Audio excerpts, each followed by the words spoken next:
BPF দলৰ মুৰব্বী আগ্ৰামা মহিলাৰী ডাঙৰীয়াই বিটিচিৰ নতুন প্ৰধান হিচাপে দায়িত্বভাৰ গ্ৰহণ কৰিছে।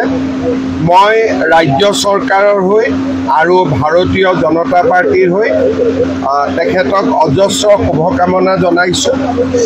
তেখেতে যাতে সফল হ'ব পাৰে, 5টা বছৰ যাতে বিটিচি শান্তি আৰু প্ৰগতিৰ ৰাস্তাৰে আগুৱাই লৈ যাব পাৰে, তাৰ বাবে মই তেখেতক অজস্ৰ শুভকামনা যাচিছোঁ।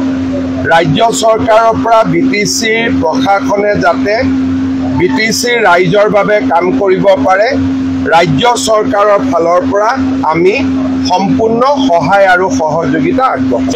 আপোনালোকে জানে যে বিপিএফ দলে ইতিমধ্যে এটা প্ৰস্তাৱ গ্ৰহণ কৰিছে।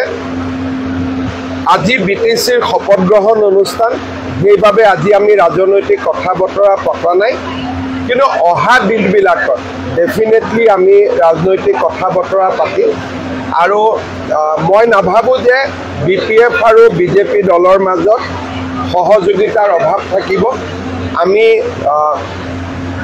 বিজেপি দলৰ ফালৰ পৰা বিটিচি যাতে সফল হয়, হাগ্ৰামা মহিলাৰী সফল হয়, আমি সম্পূৰ্ণ সহায় আৰু সহযোগিতা আগবঢ়াম। এতিয়া আমাৰ বিটিচিৰ নতুন প্ৰশাসনৰ লগত আলোচনা কৰি তেওঁলোকৰ লগত আলোচনা কৰি আমি দিব লাগিব, কাৰণ তেওঁলোকে আজি মাত্ৰ দায়িত্ব পাইছে। গতিকে অহাকালিৰ ভিতৰতো তেওঁলোকে লিষ্ট এখন বনাই দিব নোৱাৰে। গতিকে বিটিচিৰ 6 লাখ লোকে অৰুণোদয় পাব। আগত যি তালিকা আমি বনাইছিলোঁ, ডেফিনেটলি নতুন বিটিচিয়ে তাত অলপমান বিবেচনাও কৰিব। সেইবাবে অৰুণোদয় হওক, মহিলা উদ্যমিতাই হওক, ৰাজ্য চৰকাৰৰ আঁচনিসমূহ আমি বিটিচিৰ লগত আলোচনা কৰি ৰূপায়ণ কৰিম। 2-3 দিন তেওঁ দায়িত্ব লৈ লওক। অহা সপ্তাহত আমি এই বিষয়ে আলোচনা কৰিম। বিটিচিৰ লেণ্ড ছাবজেক্ট বিটিচিৰ ওপৰত আছে। বিটিচিৰ ভিতৰত ৰাজ্য চৰকাৰে এভিকশ্যন চলোৱাই হওক বা মাটিৰ পট্টা দিয়াই হওক, এই দুইটাত আমি কাৰিকৰী সহযোগিতাক বাদ দি আমি আন কাম নকৰোঁ। এই ক্ষেত্ৰত সিদ্ধান্ত বিটিচিয়ে ল'ব লাগিব, ৰাজ্য চৰকাৰৰ ইয়াত কোনো ভূমিকা নাই।